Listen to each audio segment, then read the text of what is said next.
रियासत तेलंगाना के दारुल हुकूमत हैदराबाद में वाक़ा मौलाना आज़ाद नेशनल उर्दू यूनिवर्सिटी में उर्दू सहाफ़त पर सरोज़ा बैनुल अक़वामी कॉन्फ्रेंस का एहतमाम किया गया। कॉन्फ्रेंस का इनेकाद भारत में उर्दू सहाफ़त के 200 बरस मुकम्मल होने के पस मंज़र में किया गया।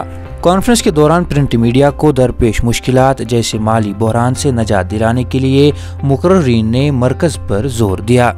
इसी दौरान रोज़मतामल इरशाद के मुदीर राजा मोहिद्दीन ने इजलास के अहम तरीन सेशन में हिस्सा लेते हुए उर्दू सहाफ़त खुसूसन प्रिंट मीडिया को मौजूदा मंजरनामे और मुस्तकबिल में दरपेश चैलेंजेस पर रोशनी डालते हुए अपने तकरीर में कहा कि जम्मू कश्मीर में उर्दू सहाफ़त दिन ब दिन तरक्की कर रही है और इसके लिए उर्दू अखबारात का एक अहम रोल है। अपनी तकरीर के दौरान राजा मोहिद्दीन का मजीद कहना था कि प्रिंट मीडिया को दरपेश माली बहरान से मुतल्लिक मुल्की सतह की अंजुमन तश्कील देकर वजीर आज़म से रुजू करने की जरूरत है। वाज़ह रहे कि इजलास में माहिरीन सहाफ़त के साथ साथ यूनिवर्सिटी के प्रोफेसर्स और मुल्क भर के मशहूर सहाफ़ी भी मौजूद थे।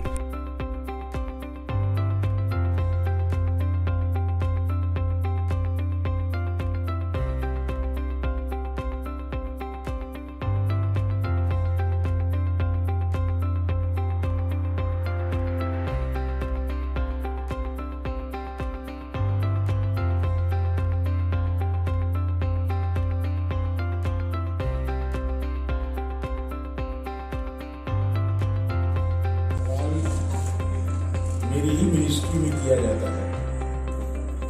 ये क्या मानूं कि और भी कैंपसेस हैं,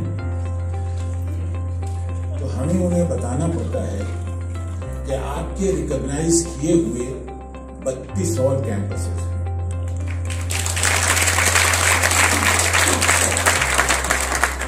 हमारे पास दोनों मोड है, डिस्टेंस मोड भी है और रेगुलर मोड भी है।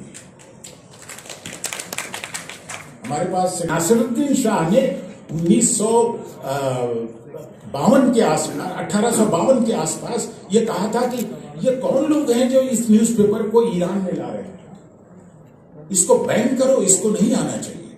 इसलिए कि ये जो हिंदुस्तान से निकल रहा था पेपर कलकत्ता से, ये सिर्फ हिंदुस्तान के लिए नहीं था, ये अंग्रेजों के खिलाफ बाहर भी लड़ाई लड़ रहा था।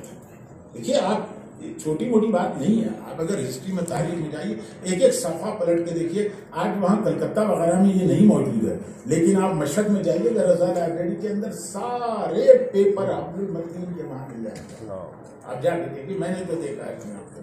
और ब्राउन ने इसके बारे में press and poetry in modern Persia में जश्न बहार करती हैं, अक्सर मैंने भी उसमें पार्टिसिपेट किया है।